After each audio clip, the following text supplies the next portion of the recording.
Hi friends, welcome back to మీకు తెలుసా.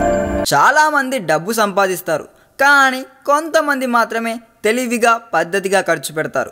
కొందరైతే ఎంత తెలివిగా దాచినా మనీ వారి వద్ద నిలవదు, నీళ్ళలా ఖర్చు అయిపోతూ ఉంటుంది.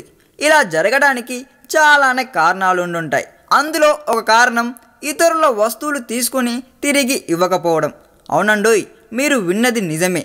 మనం ఇతరుల దగ్గర నుంచి తీసుకొని తిరిగి వారికి ఇవ్వని వస్తువుల వల్ల కూడా మనకు బ్యాడ్ లక్ వెంటాడుతుందంటండోయ్. పెన్, బెడ్ షేరింగ్, వాచ్, చెప్పులు, దుస్తులు, హ్యాండ్ కర్చీఫ్, తాజ్మహల్, వీటిలో ఏ వస్తువు అయినా సరే ఇతరుల నుంచి తీసుకున్నా వాటిని వెంటనే తిరిగి ఇచ్చేయాలి. లేకపోతే ఆ వస్తువులు వాడిన తర్వాత ఆ మనిషిలో దురదృష్టం మీకు అంటుకుంటుందంట. ముఖ్యంగా ఇంట్లో వారి బట్టల విషయంలో కూడా చాలా జాగ్రత్తగా ఉండాలంట. ఇలాంటి విషయాలే మరిన్ని తెలుసుకోవాలని ఉందా? అయితే వెంటనే మా ఛానల్ని సబ్స్క్రైబ్ చేయండి.